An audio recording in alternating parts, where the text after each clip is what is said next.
Hey guys, this is a video on the difference between a conventional deadlift and a clean deadlift.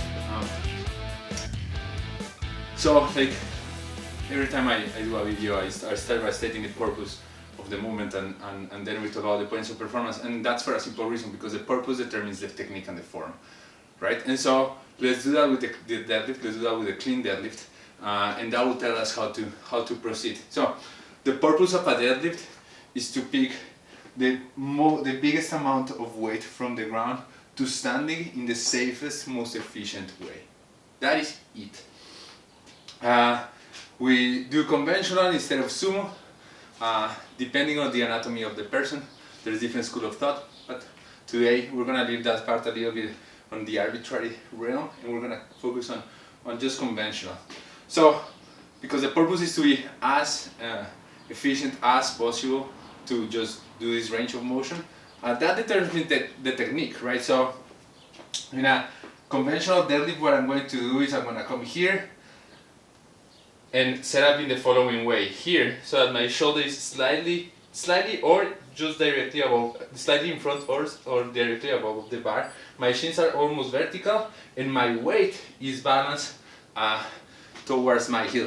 I want to be flat on the ground, like weight evenly distributed on the feet, but with a slight preference towards the heel. Why is that? The shin is vertical because that will keep the path as vertical as possible. That is the most efficient way to use force. As the moment that I start going horizontally, I'm wasting that force. If I want to lift heavy, that's not going to happen, right? And so if I have to go around my knees, that's wasted effort. So that's why I need the shins vertical. Why do I need to be on the back of my heels? If you are shifted forward, I'm just letting my arms hang.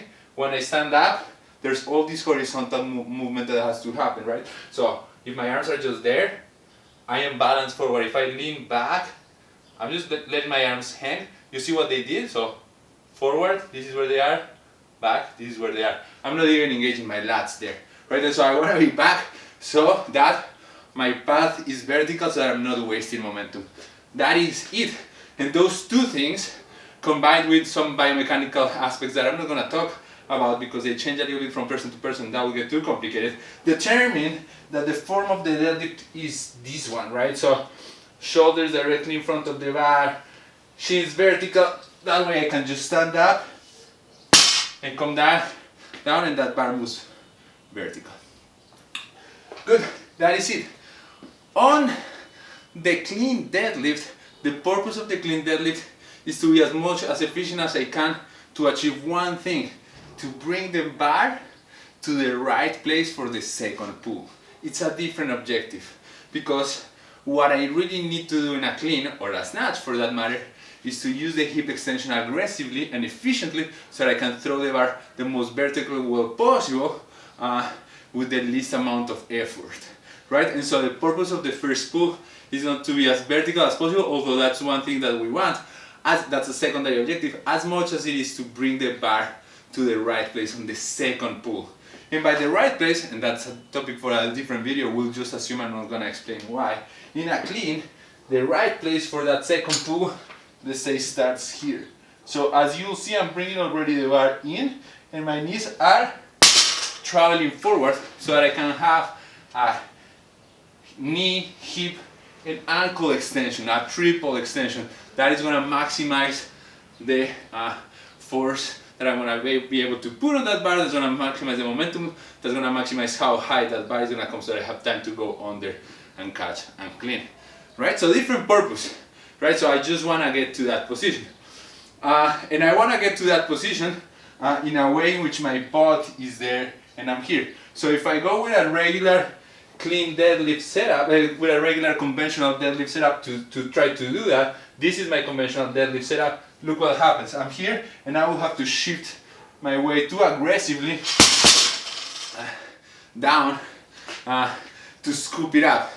Some people try to do that and force it, and some people call that the second knee bend, and this is just misunderstanding on the whole thing. But as you saw there, I'm here and then I have to like kind of reorganize, and my arms are short, that will let me do that, but for most people that is not the case. I lost engagement of the back and so on. So for the clean, in order to get to that position, I am going to start with my butt a little lower so that when I come here, I didn't have to shift my way in this weird way, right? So I'm here, boom, and then I can extend. That's why on this clean deadlift setup, my knees are a little bit more forward and I have to open them more so that they don't get in the way of the bar. Because even though verticality of that pad is secondary, I still want it, right? Like I don't want that bar to have to go around the knees. And so that is what determines that difference, right? And so clean setup, remember, it's super simple. I'm gonna be here, follow Ripto's heuristics. I don't think we have found better heuristics at this moment, but it's 1 inch away from your shoes, always as vertical as possible. You brace here, you don't brace at the bottom. You're here, organize, hinge, go directly down, check that your weight is on the back of your heels, and you're set up for your deadlift. You don't have to think it. For the clean, you have to be a little bit more specific. So you're gonna come here, the bar is gonna be a tiny bit farther away from you.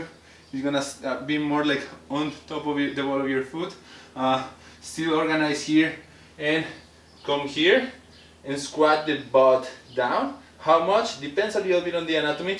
Here I will be too much forward. Here I'm there in a good position, right? And so the main difference is where the bar is gonna start. It's gonna be in relationship with your foot. The second thing important here aspect for the clean deadlift is in the technique itself. So in the regular deadlift, all I'm doing is using the butt as a pivot, as my pivot point, and I'm just opening the hips using butt, hamstrings, and back, right? On the clean deadlift, and that's also why it's important to use the quads and to have a little bit more of a squatty position. I am gonna use the knees more so that my hips are not open, right? So that I can save that hip extension for later, right? So that's why in the clean deadlift it's so fundamental that I'm thinking legs and I'm thinking about keeping that angle of the back stable so that their hips are closed and they open at the right time. Okay, so in the deadlift, I'm here and I'm basically opening the hips as soon as the bar is on the knees, right? That's where the lockout starts. In the clean, not at all. In the clean deadlift, I'm back, stable, and it's just at the end that I kind of open the hips, right? Like so the lockout doesn't really happen. Good. That is it. So remember, one of the takeaways of this video is purpose determines form. So if you don't know the purpose of the exercise,